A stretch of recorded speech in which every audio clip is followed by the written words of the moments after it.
Okay, Assalamualaikum. Untuk EP kali ni, saya nak tunjukkan cara draw bulan untuk yang kita tebuk leher baju kurung biasa punya. Okay, ni kertas keras. Kertas tak kisahlah kau nak ambil kertas apa pun. Kertas keras supaya kita boleh simpan nanti. Tahan. Okay, mula sekali garis lurus. Yang ni tau. Ni. Garis lurus. Lepas tu daripada garis lurus ni turun 3/4 inci. 3/4. Yang ni leher 16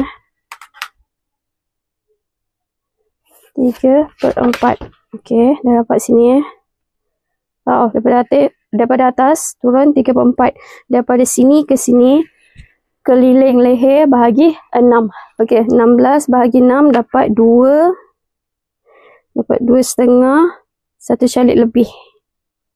Okey, dalam 2/3/4 lah. Tak payah berkira sangat. Okey, dalam 2/3/4 lah. Okey, 2/3/4. Dia tak sampai 2/3/4 tapi sikit sangat je lagi. 2/3/4. Bawah ni pun tanda juga 2/3/4. So gariskan dia. Okey, daripada sini ke sini keliling leher bahagi 6 tambah 3/4. Tadi 2/3/4 bahagi 6 kan? 2/3/4 tambah 3/4. Okey, jadi dia.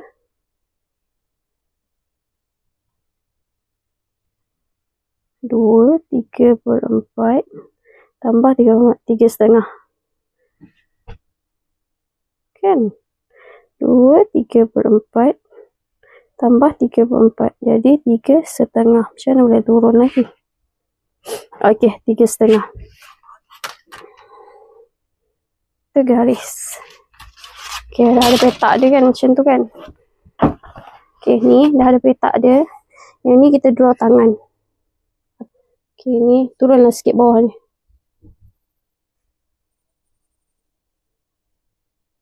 Sini je.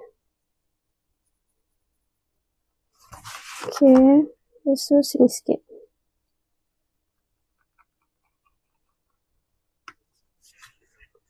Kau nampak benda tu bulat?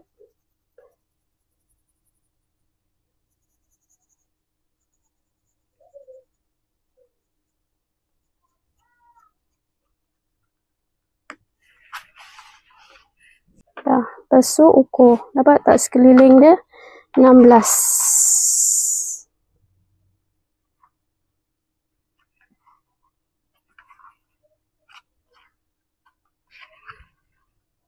Ngam-ngam 16.